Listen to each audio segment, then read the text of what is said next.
Hey dreamers, Bryce here from Midnight Notion, singer-songwriter, musician, and a big fan of Metallica. I spent 115 days grading every song in their catalog so far and still have some ties to break. So today, we're battling for 11th place. Cue the intro. So Ted, give it to me now! For the best Metallica song!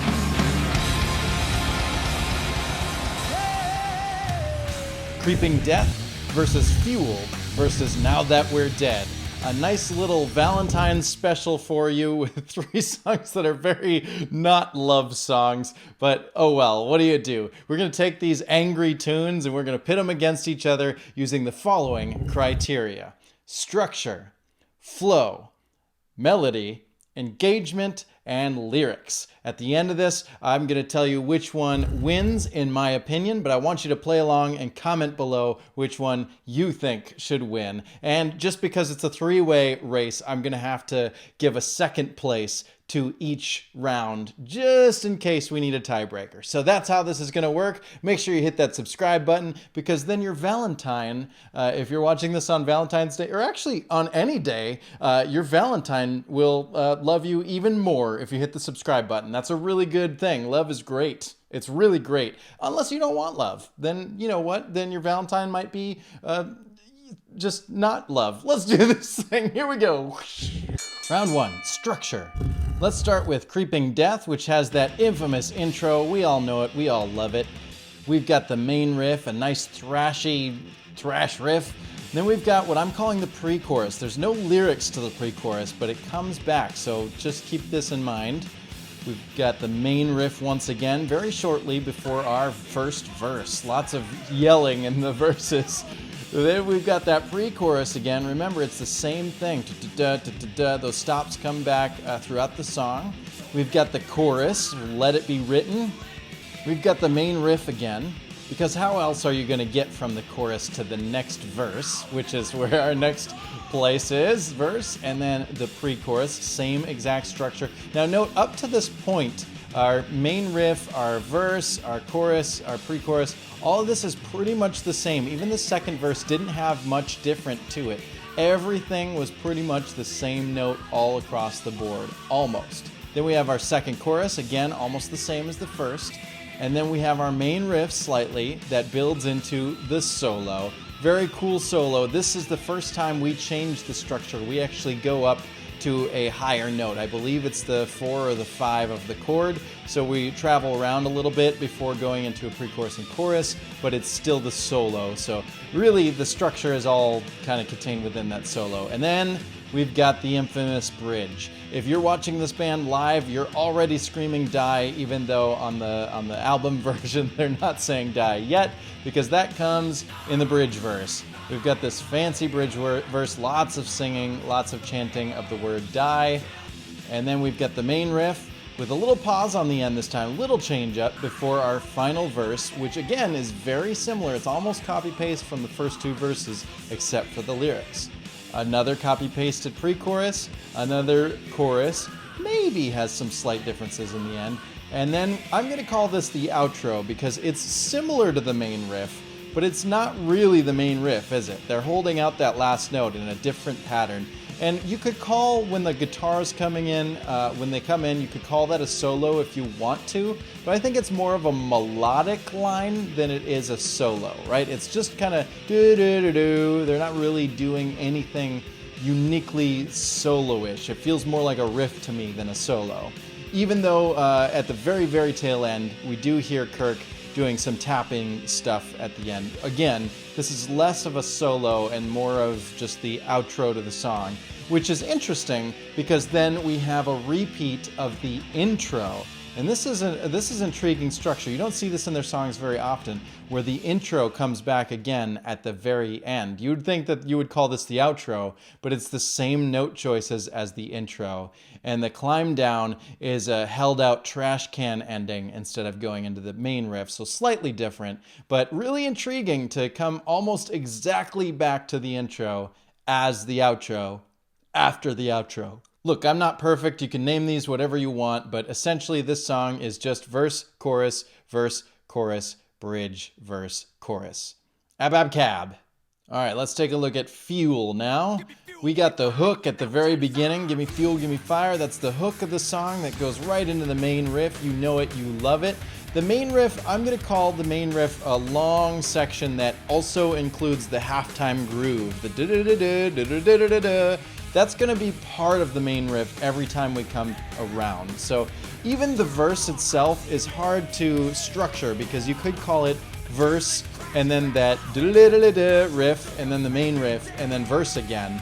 But that all is comprised into one verse. So the verse is just kind of an extended section with two subsections involved. Kind of confusing, but I hope you're following along. We then move to the chorus. We have the main riff very slightly. The hook comes back again. We're back to the main riff again in full force. We've got a second verse that is slightly different from the first verse because there are some new hits and some new wah guitar parts in the background. So there is build before the chorus. And then we have the main riff once more. Sing it loud and proud. Fuel, fire, that which I desire. Ooh, yeah. We're going to call this the breakdown because we've finally broken the speed. Yes, I guess you could call the chorus a halftime groove, but because he's moving around on the toms so much and doing double kick, it doesn't really have the same halftime feel. This one has that nice groove. Boom, boom, ga, ba, ba, da, da. It just really kind of has a groove to it. Then the solo comes in. And on top of the solo, or below the solo rather, we have some nods to the main riff, but we actually have some new structure beneath it as well, where it kind of mimics the solo. Then we've got the bridge verse, I guess, which is kind of just the chorus, but extended. Once again, jokingly, lovingly, I'm calling this the in-sync verse, even though they're not the ones that made it popular. They tend to take the chorus line and just extend it out in a different way before going into a final chorus. All right, then once more we have that main riff, we've got the hook, and we finish it with one more main riff at the end. Very simple structure. If we boil it all down, we've got verse, chorus, bridge, chorus. All right, A, B, C, B. The difference here is that hook. The reason I made this its own element is because give me fuel, give me fire isn't necessarily part of the chorus. I guess it comes after the chorus each time the chorus comes through, but we start with it. And I think just starting with the tag of the chorus is interesting enough. It's almost like Memory Remains, which is the song that comes right after this, in that it starts with half of the chorus before going into the full song. You know what? I'm looking at this now. It's almost the same structure as Memory Remains. Oh well, similar structure to most songs, but something worth pointing out. Let's talk about Now That We're Dead, and please forgive me, I'm going to get some stuff wrong because this is a little bit newer song. I'm not as used to this song as others, but we have a nice long intro with a nice steady groove. Go back to my review of this song to check out how this intro is one of the weirdest riffs they've got because the drums are in fours and the guitars are in twos, but they're offset by one measure, and so they don't always line up. It's a very goofy intro, and I love it a lot.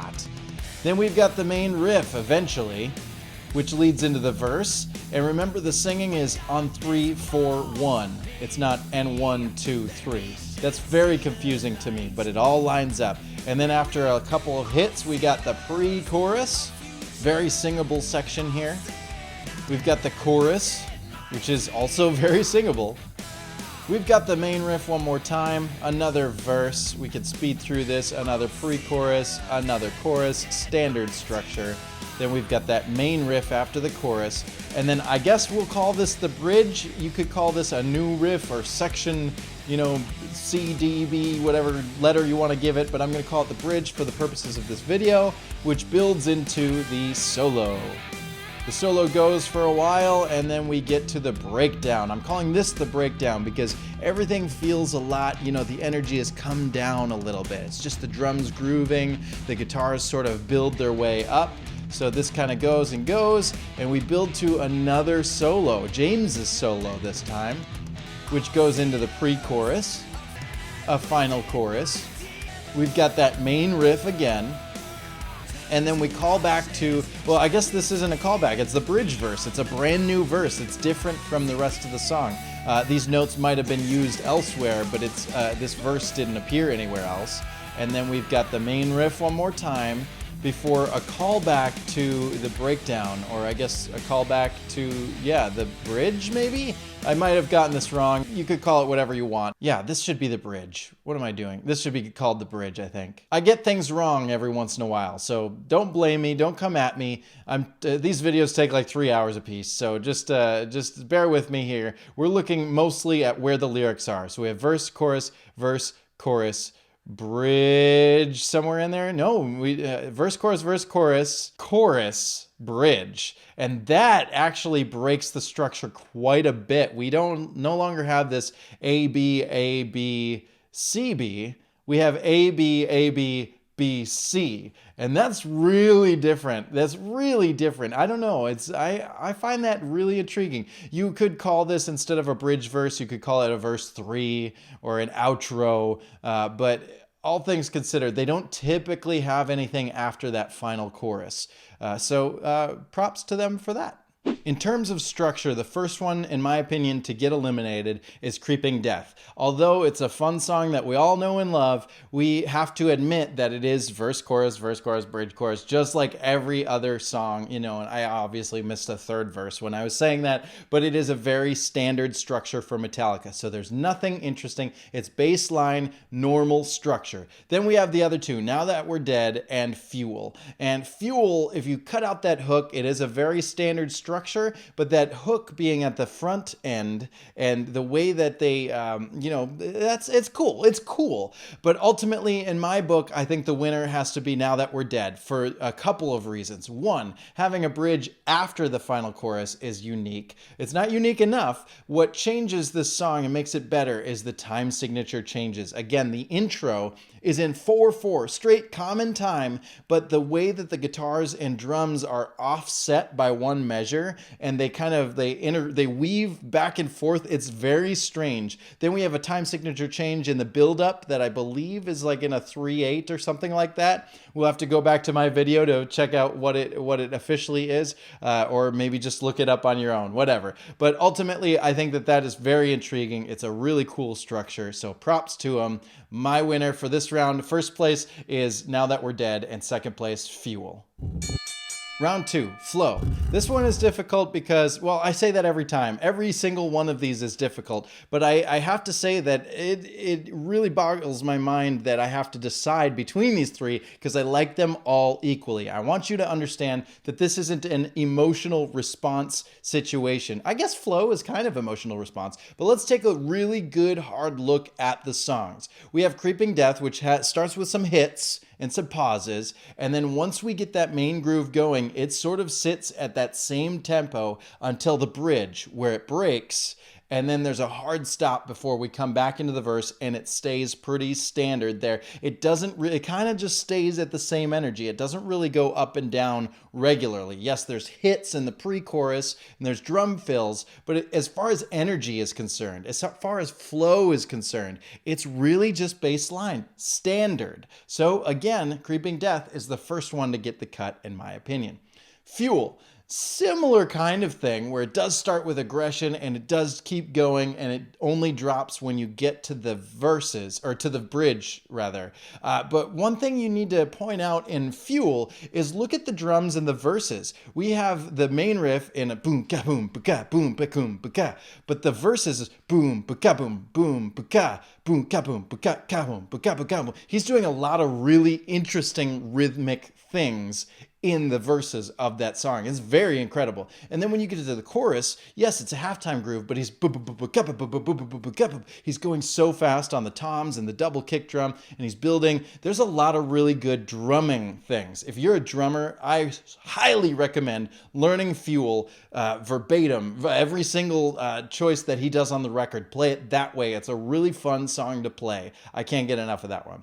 Now That We're Dead has a pretty steady, low, laid-back groove. It kind of sits in this medium tempo. Boom, boom, boom, boom, boom, ba-dum-bum-ba. And it grooves, it moves, it's nice, it's fun. It has a groove that stays pretty steady, and then it kind of pulls back a little for that pre-chorus, builds back into a regular energy. What I like about this song is it drops almost to zero. It brings it all the way down, and we just got kind of a basic drum groove with almost nothing, and they build it back into the final pre-chorus and chorus. That's a really cool structure, and as far as a roller coaster flow goes, I really like that kind of stuff. So I suppose you can tell that I've already eliminated Creeping Death, not because I don't like the song, again, just because it meets the baseline. There's nothing new to discuss. It is basic standard songwriting 101, basically. It's not bad, it just meets criteria. The other two, in my opinion, just have more intelligent songwriting, more interesting structures to them,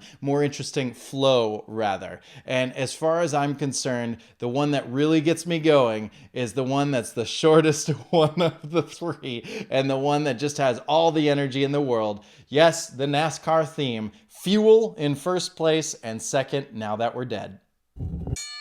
Round 3, melody. I just had a chat with someone on this channel the other day about the fact that melody puts an unfair advantage on the newer songs. And that is very true, because every artist, well, if they're doing things right, artists should grow over their career. But I want you to remember that Metallica is a band that has a lot of followers who are very, very stern about only the first 4 records, and they will not look at anything past Justice because that's not thrash. And I want you to remember that if you're going to be a fan of the band, you have to recognize their whole work, and you have to look at it all from different lenses, right? And I can't compare, I can't do these videos and match them based on which song is mixed better, because the mixing is always going to favor the new songs. And I can't match them based off of how long they've been around, because that favors the old ones. I can't match them on nostalgia because that favors the old ones, but I can measure them on melody, because every song has melody, and some of their earliest songs are just as catchy as some of their more recent ones. So in all fairness, melodically, Creeping Death doesn't have much to report. Again, reminder, this isn't me hating Creeping Death. I love that song. It just doesn't fit compared to the other two. As far as melody concerns, it's very linear. So it comes down to The Undertaker at WrestleMania versus NASCAR. And I don't know which one you like more, because whatever. We're not actually talking about those things. But Now That We're Dead has a nice groove to it. And I think the highlight to the song are the pre-chorus and the chorus. Beginning, the ending, return to ash, now that we're dead, my dear. It's a pretty cool, catchy song. I mean, admittedly, his vocals don't go very far, but it is really catchy. Then you've got Fuel, which is, I guess it's not, all 3 of these songs are fairly linear, but Fuel has a lot more singing to it, and also Fuel has the guitar riffs. Because ultimately, Creeping Death really, as far as things you sing, is die and maybe the main riff. So you're more focused on just saying the word die in just one note, and which is really just 2 notes as well. So you're really only stuck singing those things, and then, they make us sing the chorus, but it's not much to say. With Fuel, you have the hook. Give me fuel, give me fire, give me that which is very linear, but then the verses kind of move around, and then the chorus, ooh, doo doo doo, it doo doo doo doo. It's a really cool, catchy chorus. But then I can hear myself singing. It's super catchy. In my opinion, really well done. So Now That We're Dead versus Fuel, they're the top 2, and the winner, Fuel. Round 4, engagement. Now we come to the most difficult part of this whole thing, because in my opinion, all 3 of these songs are very engaging. I think that Now That We're Dead, my dear, we can be together. Now that we're dead, my dear, we can live forever. It's a very simple chorus. There's only a handful of lines, and Now That We're Dead is repetitive. Then we also have the verses. We'll talk about when something may it be. There's always a may it be, like 4 or 8 times in every single verse, and there's a couple of verses. So even if you don't know the order of the lines that come before and after that line, you'll always be able to sing may it be. You also have this hey, hey, hey, an excellent hey, hey, hey moment. And if you catch it live, you might even get some taiko drums, potentially. We're not going to talk about how bad their drumming is when they pull those out, but it is fun to watch and it is engaging. So ultimately, there's a lot of engagement to be had. Then you look at things like Fuel, where you've got, give me fuel, give me fire, give me that which I desire. Who doesn't want to scream that? And of course, when we break into that bridge, everybody's going to go, ooh, yeah. And there's all kinds of hey, hey, hey moments there. But you cannot, absolutely cannot deny die, die, die, die, die. The winner for engagement is Creeping Death. And in second place, this is really hard, but just because of those lyrics, I'm going to say Now That We're Dead. Round 5, lyrics. Let's take a look at Creeping Death. Now, I've always enjoyed this structure of these verses, having one word to chant and then something to respond to. So the crowd all says slaves, and then James says Hebrews born to serve to the Pharaoh. Heed to his every word, live in fear. Faith. All right, there's not really, I guess you could call slaves, faith, and wait slant rhymes. Heed isn't a rhyme. Let's check out the rest of them. Now, go, blood, plague. Yeah, there's no real rhyme scheme to the chanting. I, born, I, blood. I like pulling these apart. What does it say? Slaves, heed, faith, wait. All right, you could just make a whole song out of that. It could have just been slaves, heed, faith, wait. Now go, blood, plague. It doesn't make much sense, but it is very intriguing. So what we have here is a setup and then further exposition, further information. This actually tells us what is happening. What are the slaves doing? They were born to serve, and they're serving the Pharaoh. They're heeding to his every word, and they're living in fear. They're waiting for the unknown one to deliver, because this has been 400 years of slavery. Now, if you don't know, this is a biblical story about the Jews in Egypt and the Pharaoh ruling over them, and the Black Death coming to, or the Black Plague, whatever it's called, coming on Moses and the Lord's request to take out the firstborn Pharaoh's son. But not just the Pharaoh's son, every firstborn son. In the story, every firstborn son, unless they had a lamb's blood painted door, right? The Jews were instructed to paint their doors with lamb's blood, and if they do so, then the creeping death, the final darkness, will not take their firstborn sons. All right. And so those who did, their kids survived. And until it got to the Pharaoh's like, oh no, my son. And he let the Jews go. So that's what this biblical story is about. I think they are telling the tale in a very well done way. They're going pretty much by the book. Now let my people go, land of Goshen. Like, let my people go is something I'm pretty sure a direct quote straight from the old Moses' mouth. No mention of Aaron in here, but nobody ever talks about Aaron. That's okay. I'm not a biblical scholar, so don't come at me. I will be with the bush of fire. Again, Moses saw God as a burning bush, running red and strong down the Nile. That's blood.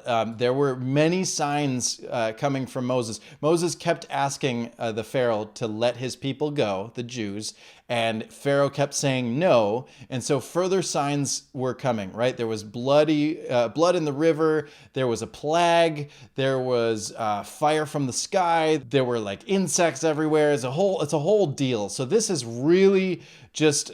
just the story of the Jews escaping Egypt, biblically. But what we have here is more than that. It's not just telling the story of the Jews escaping. It is telling the story of God's hand coming down. Die by my hand, right? The creeping death is the darkness that descended over the people and killed the Pharaoh's sons. So this is the voice of the death. Die by my hand, I creep across the land, killing firstborn man. Right? Very eerie, giving a voice to the darkness, and kind of a cool song. Nothing much to speak of like enormous words, but they did their research. They told a story that is a familiar story to many, but they gave a voice to the dark side of the story. This isn't from Moses's perspective. This is from the Black Plague or the Creeping Death's perspective. Very cool song. Let's take a look at Fuel and Fire and Desire.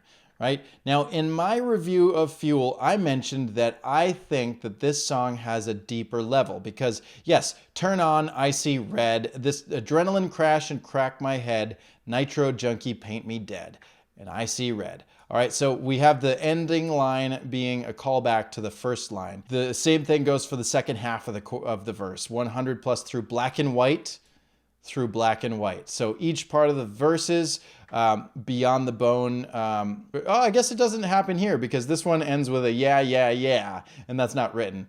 But so I stand corrected. The whole second verse doesn't follow the pattern. But let's take a look at this first verse because I think there's a subtext in here. Very interesting. Turn on is like turning on your car, but it's also getting your addiction, getting fueled, right, by your addiction. When you drink or when you do a drug, you turn into something else. You see red. It could be blood. It could be death. It could be just impaired vision. But red is something that could be both red light, right? You better stop this. It could be a warning. And it could also be a racetrack light or the color of the car or the fast, the color red being of like fuel or oil or something. I know those aren't red, but you know what I'm saying. Adrenaline crash and crack my head, right? Adrenaline crash. Adrenaline could be from, again, racing, or it could be a crash like as in a drug crash. Right? Nitro junkie paint me dead. Okay, yes, he is a nitro junkie. He likes going fast. But what is nitro? It makes your cars go faster. What are drugs? It makes your heart beat faster. Nitro could be a drug. Paint me dead. Yeah, your drugs can kill you, man. Going way too fast through the world. Warhorse, warhead, fuck a man, white knuckle tight through black and white. All right, this is very race feeling. They're trying to really get James's passion for cars into these lyrics, but in my opinion, it's a metaphor all the way through. Fuel is pumping engines, right? It's not just motor oil going into a car to make it go. It is alcohol going into our veins, which pump our energy, right? This is all kinds of subtext throughout this song. And I think that's really beautiful because you could step back and be like, yeah, cool, cars. I like cars. This is a car song. I like car songs. But you could dive deep and be like, hey, I'm, like really intrigued by what drugs do to a person. And this is a good warning song. I don't want to have this happen to me. I don't want to be so addicted that I'm begging someone to give me the drugs, give me, fire, water, alcohol. That's what I want, my desire. I don't want to fall into this. So this song is a good warning as well as a, hey, go out and do something fun at the same time, but not something that's going to kill you. I like these lyrics a lot. I think there's a lot to be celebrated. Again, there's not a whole lot of big words, but we're not looking for big words. We're looking for well-written songs. And I think this is one of them. Lastly, let's check out Now That We're Dead. This is what I was talking about. Look at how long this is.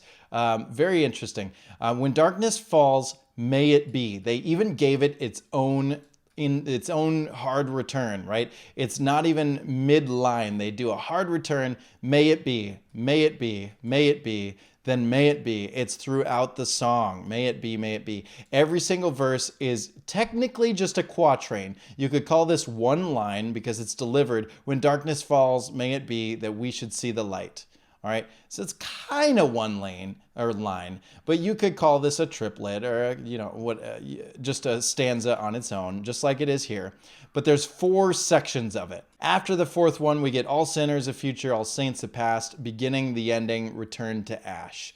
Ash and past are a slant rhyme. That's okay. This is going back to the grave. Now that we're dead, we can be together. All right, this is somebody who misses somebody who's already passed on. So when this person's really looking forward to seeing them again, that we should see so when darkness falls, when Reaper calls, when we die, we can hopefully be in a brighter place. If you believe in heaven and hell, maybe straight and right is heaven.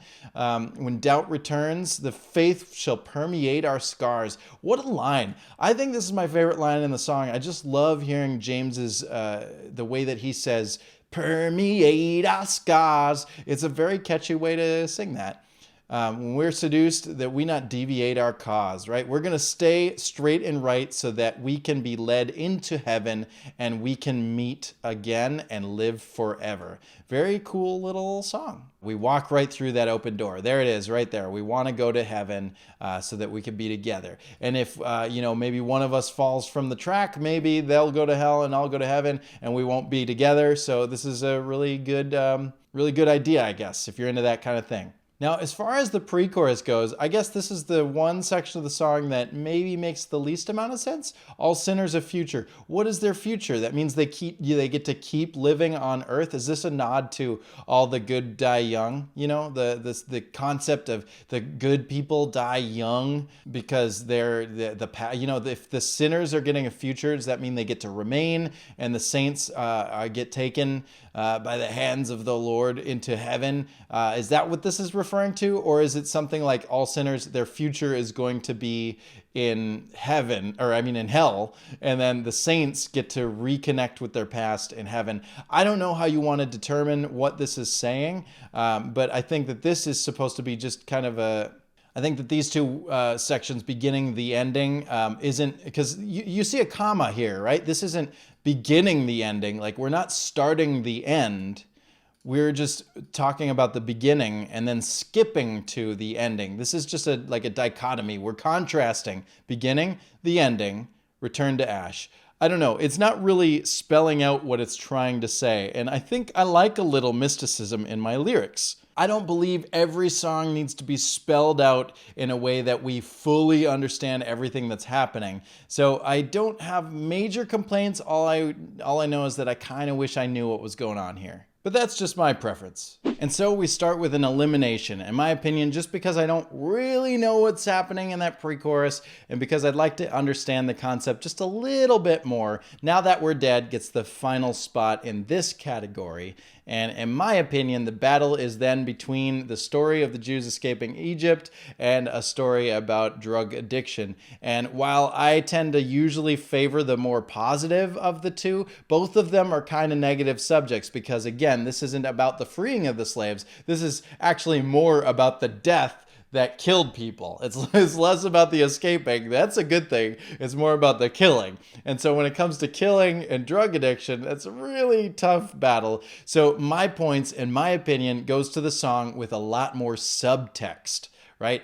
Creeping Death tells a really excellent story, but it's on the nose. It doesn't hide what it's trying to be. It actually mentions the Pharaoh, the creeping death, the lamb's blood painted door. There's not much question what it's about. Whereas Fuel could be about cars, or it could be about addiction. And having two meanings in one song is very intriguing. The winner for lyrics, Fuel, and then Creeping Death.